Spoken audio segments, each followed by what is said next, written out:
Lesson 13. A meaningless world engenders fear. Lesson 13 is one of my favorite lessons. I'll read some pieces from it. It says, actually, a meaningless world is impossible. Nothing without meaning exists. Okay. That makes it sound as if we could have a meaningful world.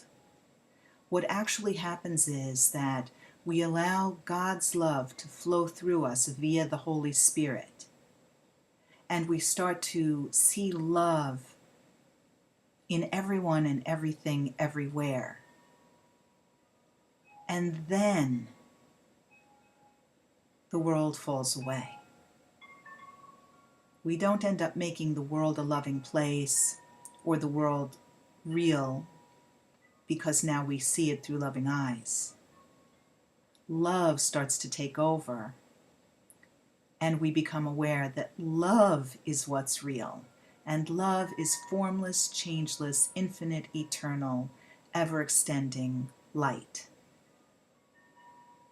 However, we do use this dream as a classroom for as long as our individual curriculum needs to.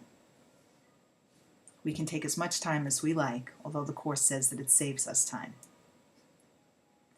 Okay, the next bit reads, recognition of meaninglessness arouses intense anxiety in all the separated ones. That's us, the ones who believe we could be separate. And I find that to be a very kind, tender thing to say to us. It shifts my perception just to read that I consider myself a separated one. Although these days I feel very connected, I very much relate to that feeling from many years earlier in my life. It represents a situation in which God and the ego, quote-unquote, challenge each other as to whose meaning is to be written in the empty space that meaninglessness provides. So remember, we're being taught that what we consider thinking is not thinking, that what we consider thinking is actually a blankness. In that blankness, we can choose again, choose the Holy Spirit as our teacher instead of the ego, and start to see through God's vision rather than through limited eyesight, divisive eyesight. The ego rushes in frantically to establish its own ideas, fearful that the void may otherwise be used to demonstrate its own impotence and unreality. And on this alone, it is correct. That is the good news, that the ego is impotent. It has no power. It is unreal. It is an imaginary thought.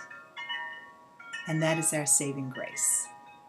As scary as it may sound or feel, and it's very important that we allow the deep unconscious fear to come up so that we can release it to God and be free of fear. And then we encounter our own natural fearlessness, our own natural sinlessness. Let's practice together. We start the exercise for today with eyes closed, repeating in the mind, a meaningless world engenders fear. A meaningless world engenders fear.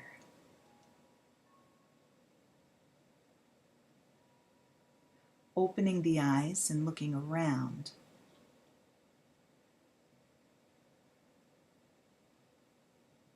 Indiscriminately, I am looking at a meaningless world. I am looking at a meaningless world. And then we conclude with a meaningless world engenders fear because I think I am in competition with God, which is impossible, so I don't have to worry about it, but one thing at a time.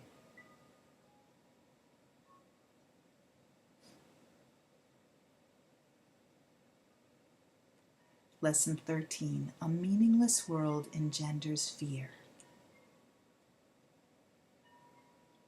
Allow the mind to be trained by the Holy Spirit which is the memory of God within us. And we are no longer convinced that we need to be afraid.